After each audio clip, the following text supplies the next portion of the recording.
అందరూ భయపడే వాటికి నేను భయపడను అంటే చెప్తున్నాడు, నా జీవితంలో కూడా గాఢాంధకారపు లోయలు ఉన్నాయి. అందరు మనుషులు ఎలాగైతే బాధలు పడతారో, ఇబ్బందులు పడతారో, ఎత్తుపల్లాల అనుభవాలు అందరికీ ఉన్నట్లే, అంధకారపు లోయలలో ప్రయాణం చేసిన అనుభవాలు అందరికీ ఉన్నట్టే నా జీవితంలో కూడా ఉన్నాయి. కానీ నేనైతే భయపడను.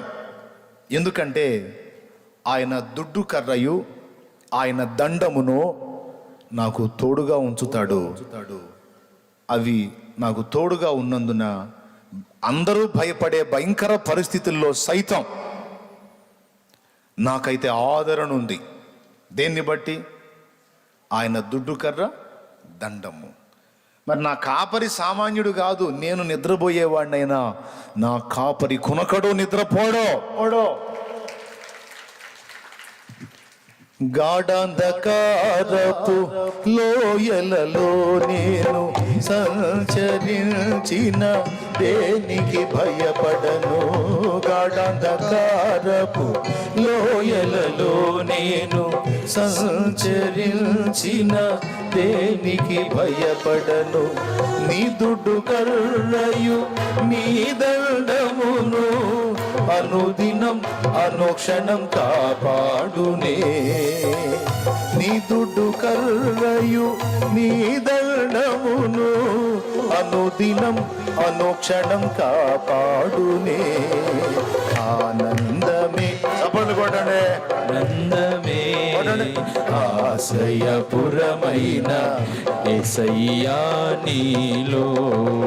ఆనందమే పరమానందమే ఆశ్రయపురమైన యేసయ్యా నీలో.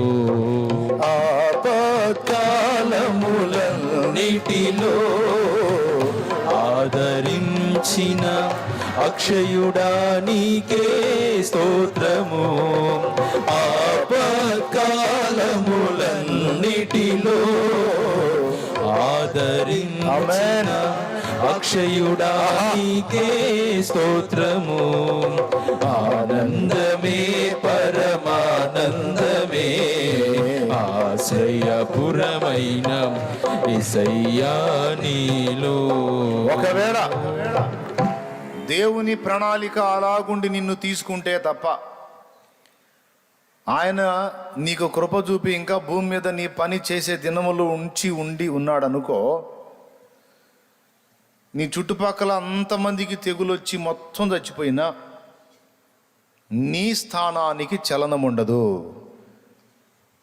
ఆయన నీకు తోడై ఉండి వారిని చంపినటువంటి అదే తెగులు నీ మీదికి వచ్చిన నీ ప్రాణమునకు ఏ హాని కలగకుండా కాపాడుకుంటాడు.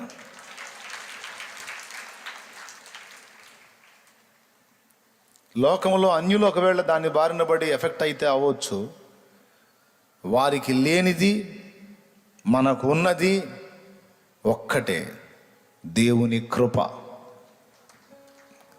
వారికి లేనిది నీకున్నది దేవుని కృప.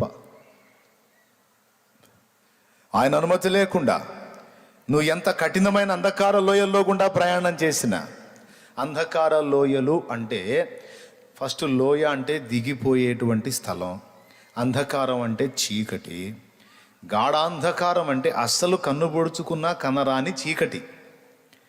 అందరికి అలవాటు అయిపోయింది గాఢాంధకారపు లోయ, గాఢాంధకారపు లోయ అని పాడి పాడి అలవాటు అయిపోయింది. అసలు గాఢాంధకారం అంటే ఏంటి, లోయ అంటే ఏంటి, అక్కడి పరిస్థితులు ఎలా ఉంటాయి అంటే ఏమీ కనపడదు, అదొక లోయ.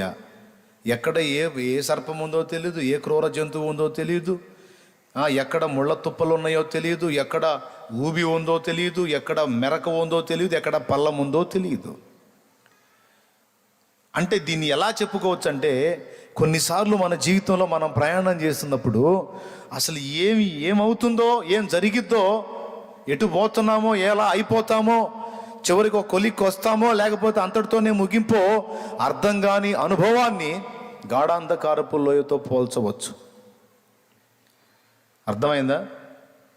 అలాంటి దారి తెన్ను తెలియని అంధకార స్థితిలోనికి నువ్వు వెళ్ళిపోయినా, ఇక బ్రతుకుతామో లేదో అనేటువంటి ప్రశ్న మనలో ఏర్పడిన తరుణంలోనికి నువ్వు వెళ్ళిపోయినా, దేవుని వాక్యం ఈ గొర్రెగారు అంటున్నాడు, ఏది నేను చెప్పిన గొర్రెగారు, నాకు ఆ భయం లేదు, ఎందుకంటే అందరికీ లేనిది నాకున్నది ఆయన కృప, ఆయన దుడ్డు కర్ర, ఆయన దండము నాకు తోడై ఉన్నందున నాకు మార్గం దొరుకుతుంది, ఏవి నా మీద దాడి చేయకుండా ఆయన కాపుదల నాకుంది అని చెప్తున్నాడు.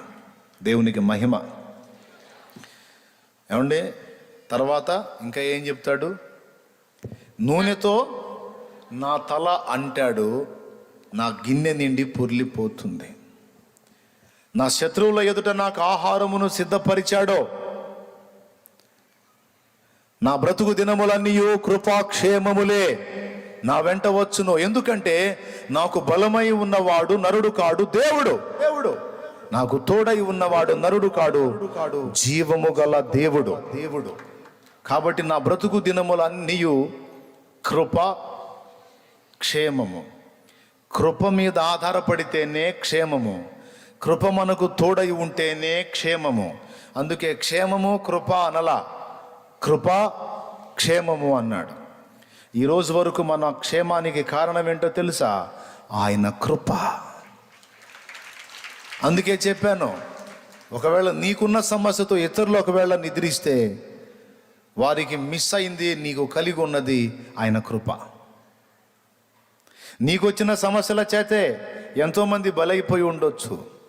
నీకొచ్చిన సమస్యల చేత, నీకొచ్చిన వ్యాధుల చేత, నీకొచ్చిన ఇబ్బందుల చేత, నీకొచ్చిన అవమానాల చేత, నీకొచ్చిన ఒంటరితనాన్ని బట్టి నీ స్థితిలో ఉన్న ఎంతోమంది యాత్ర ముగించుకొని ఉండొచ్చు. కానీ నువ్వు ఇంకా క్షేమంగా ఉన్నావు. కారణం ఆయన కృప నీకు తోడై ఉంది. హల్లెలూయా. కృపయే నాకు ప్రాకారము గల ఆశ్రయపురమాయను, నీ కృప వీడి క్షణమైన నేనెలా మనగలను. కృపయే నాకు ప్రాకారము గల ఆశ్రయపురమాయను, నీ కృప వీడి క్షణమైన నేనెలా మనగలను. నా జీవితాన కురిసెనే నీ కృపామృతం, నా జిహ్వకు మధురాతి మధురం, నీ నామగానామృతం. నీ కృపలోనే అనుక్షణం తృప్తి పొందెదను, నీ కృపలోనే అనుక్షణం